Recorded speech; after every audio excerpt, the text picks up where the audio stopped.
Bugungi videoda sizlar bilan Iblislar qotili animesidagi Gyome Himejima personaji haqida gaplashamiz. Hammaga assalomu alaykum. Sizlar My Film News kanaldasizlar. Agar tayyor bo'lsanglar, bugungi qiziqarli videomizni boshladik.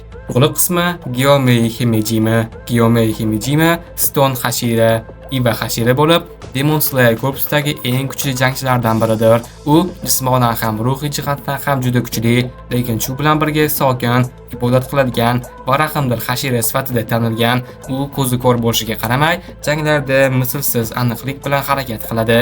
Gyome qanday qilib hashira bo'lgan? Gyomening hikoyasi va tarixi juda yomon. U ko'zi ko'r bo'lib tug'ilgan. U bolalik chog'ida yetim bolalarga boshpana bergan monasteriyada yashagan. Bir kechada iblis hujum qiladi va yetimxonada yetimlardan deyarli barchasi halok bo'ladi, lekin Gyome tirik qoladi.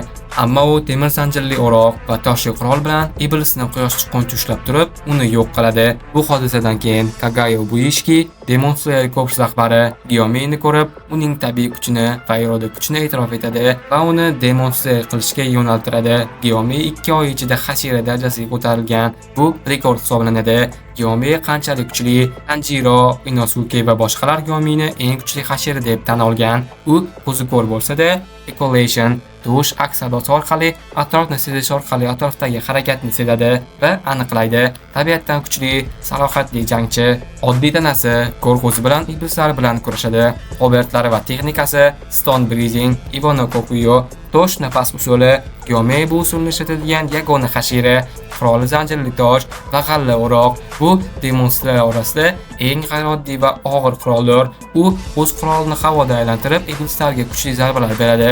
Uning texnikasi kuch, barqarorlik, portlovchi harakat va o'zgaruvchanlikni o'zida mujassam etgan. Gyomeni muhim janglari va yutuqlari Kokushibo, Upper Moon burga qarshi jang. Bu jangni Sanemi, Genya, Muichiro bilan birga eng kuchli iblis Kokushiboga qarshi kurashadi.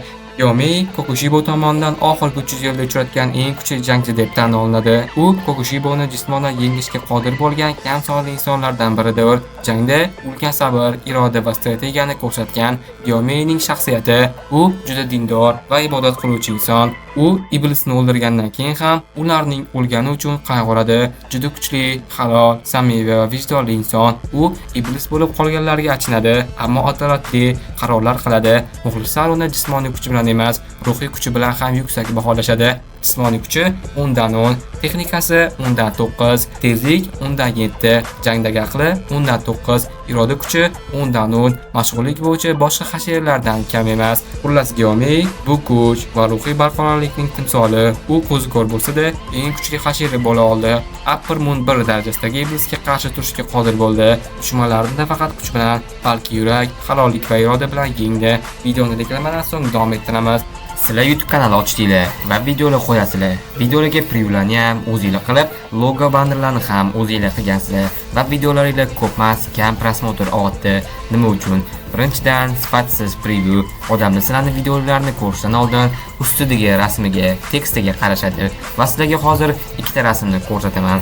Ikkalasi ham bitta filmning videosi, lekin previewlar har xil va mana sizlar albatta o'ng tarafdagisini tanlaysizlar, ya'ni buni. Chunki bunda personajlar to'g'ri joylashgan va tekst to'g'ri yozilgan va preview zo'r chiqqan. Agar sizlarga ham sifatli va tez zakazlarni tayyorlab beradigan dizayner kerak bo'lsa, men sizlarga Muhammadillo dizaynerini tavsiya qilaman. Muhammadillo dizayner preview, logo, avatarka, banner, xullas dizaynerlik qiladigan hamma ishlarni qiladilar va muomala zo'r. Agar previewni o'zgartirish kerak bo'lsa ham, yo'q demasdan o'zgartirib beradilar. Men Muhammadilloning telegramlarini opisiyaniyada qoldiraman. Bemalol o'tib zakaz bersangiz bo'ladi.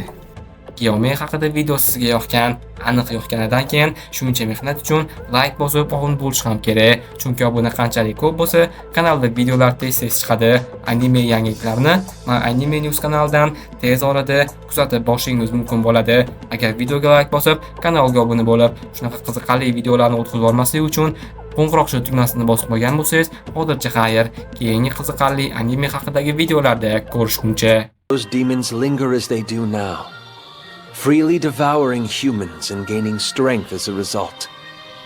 There is only one thing for us to do, for the sake of those who have died. Gyome Himejima.